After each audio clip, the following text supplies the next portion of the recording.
everyone, my name is Nosipho Mhlanga for those of you that don't know me, and welcome to another insert of Deliberate.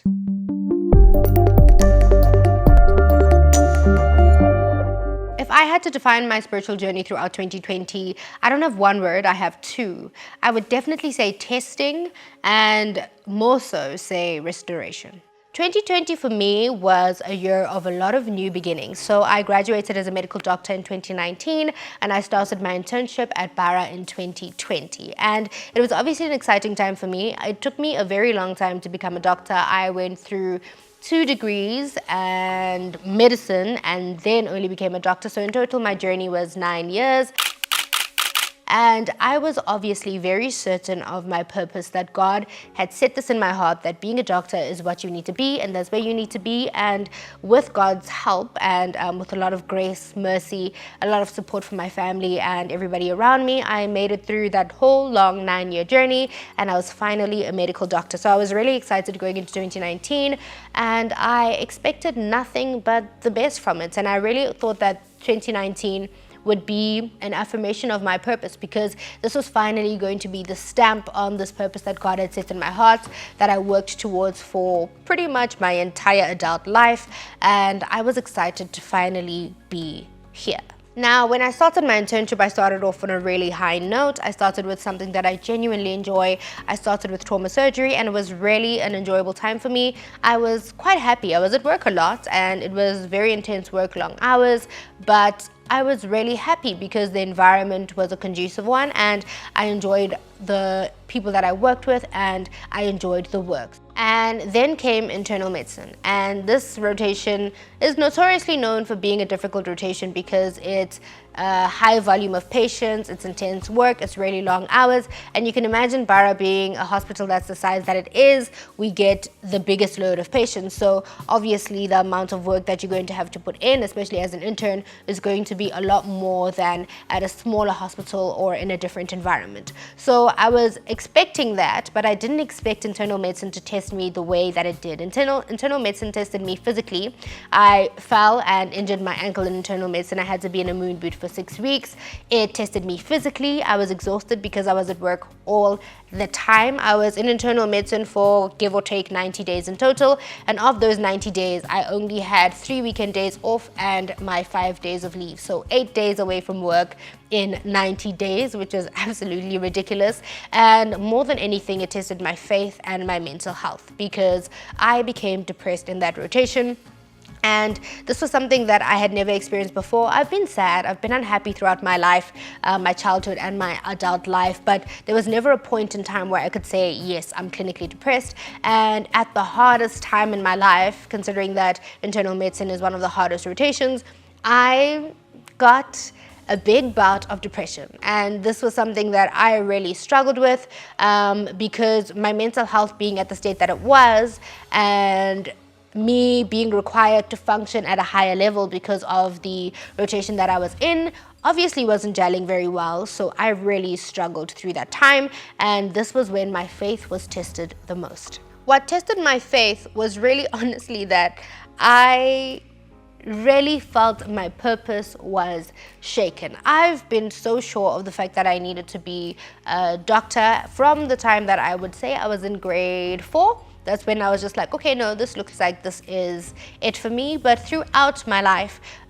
this purpose was more affirmed through all the stages that I went through. I was really certain that it wasn't just me wanting to be a doctor because I thought it was appealing, but I really felt like this was the purpose that God had put in my heart. And to give you an, idea of how sure I was of this purpose, I did a degree in medical sciences and I did an honors as well in neuroanatomy. And in my honors year, I had a job. I was working as a lecturer at Medunsa. It was a well-paying job, and towards the end of the year, I was offered a permanent post in that job. But in my heart, I still felt that what I need to be is a doctor, and I don't think that I'm going to be fulfilled purpose-wise, and I also didn't feel like I was going to be happy if I just settled with being a lecturer, which is not settling in the sense that it's not noble work, but settling for me because I knew that that wasn't the purpose that God had for my life. So I applied for medicine at Wits, the graduate entry medical program.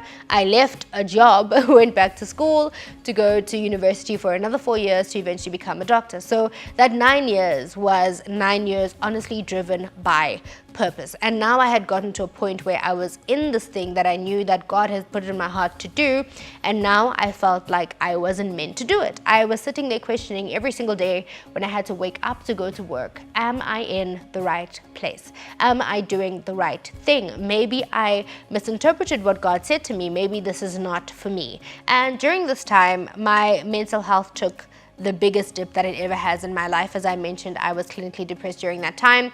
I also strongly considered taking antidepressants, but in my conversing and engaging with God, I think this experience for me was a big point where I found God in a way that I hadn't found God before, and I needed God in a way that I hadn't needed him before.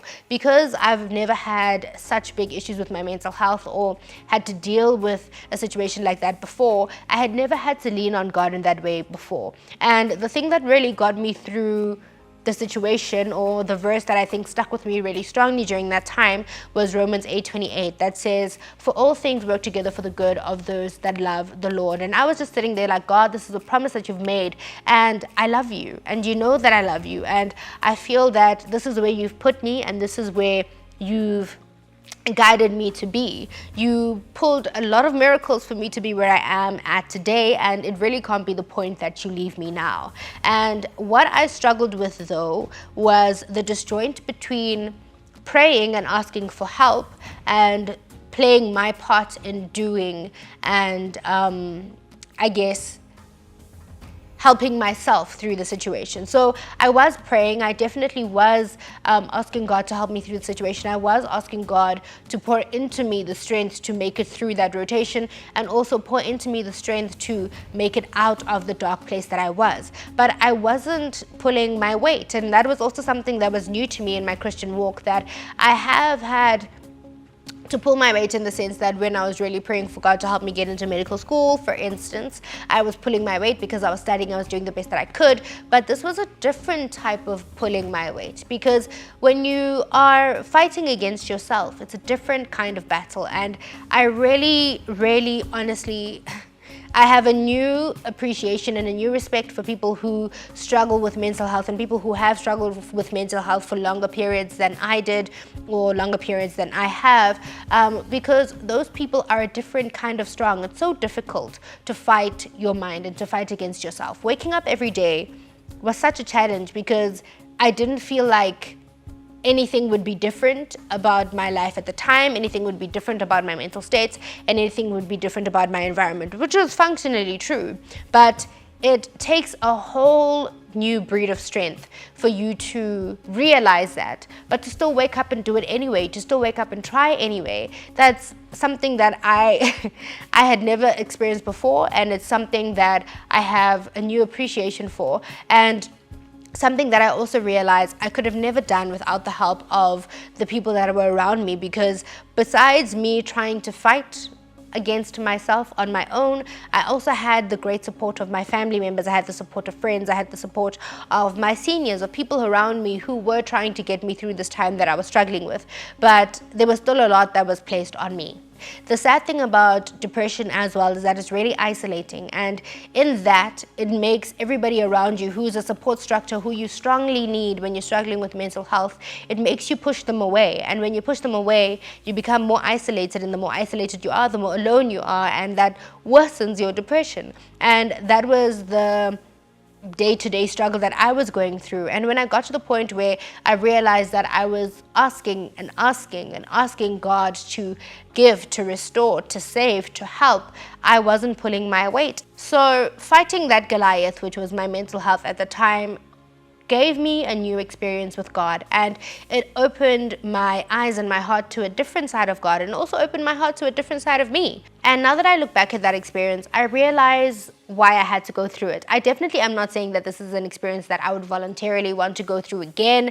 I don't think anybody wants to have unpleasant experiences, and I don't think we want to relive them if we don't have to. But I see why God did that. And I think one thing that we always tend to forget is that God will never put more on us than we can bear. God knows what He's given to us. God knows the capabilities He's imbued on us. God knows what we can do. And we as human beings, especially because we haven't really experienced the full scope of experience that we could ever have, we don't think that we can do certain things, and we don't think that we have the strength to make it through certain things. And I'm definitely not saying that I, as an individual, happily welcome tragedy and negativity and bad things happening to me because I want to learn lessons. But I'm just saying that once you're out of that situation, like with me, because it's a retrospective, I'm looking back at something that happened to me, that's where you realize that God actually did know that I could do this, and He also had a plan in mind, because this is a new experience that has taught me something new about me, taught me something new about my faith,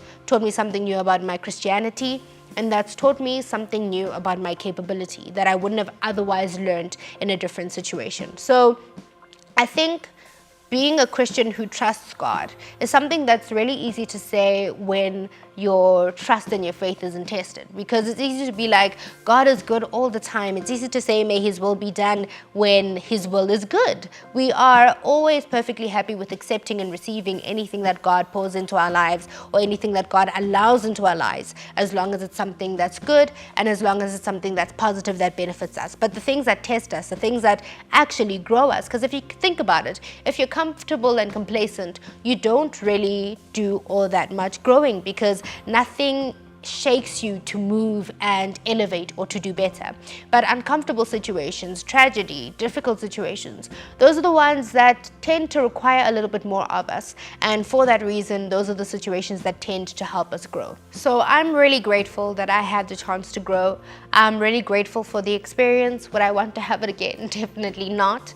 But I really do appreciate what it's done for me. And I appreciate how God knows so well what's best for us. And I think obviously it's very difficult to believe and understand something that you can't see, but I think the only faith that we need to have is, like I said, God will make sure that everything works together for your good if you love Him. I really hope that you all enjoyed my snippet of my spiritual journey throughout 2020. I hope that if there is something that's similar that you're going through, that you realize that there is light at the end of the tunnel, and that there is a lesson to be learned, and that God will never put more on you than you can bear, and that everything will work out for you good because you love God and you're called according to His purpose. If you have any spiritual journeys that you guys would like to share with us in the comment section down below, please do share. It's always important to realize that you're not alone, and encouraging words are always something that we shouldn't take for granted, and some affirmations would also help too. So if you have any of those, please share those in the comments down below. And I hope that you guys have a very fruitful and a blessed 2021. God will always lead you along the right path. Just trust Him and have faith that everything will work out for you good.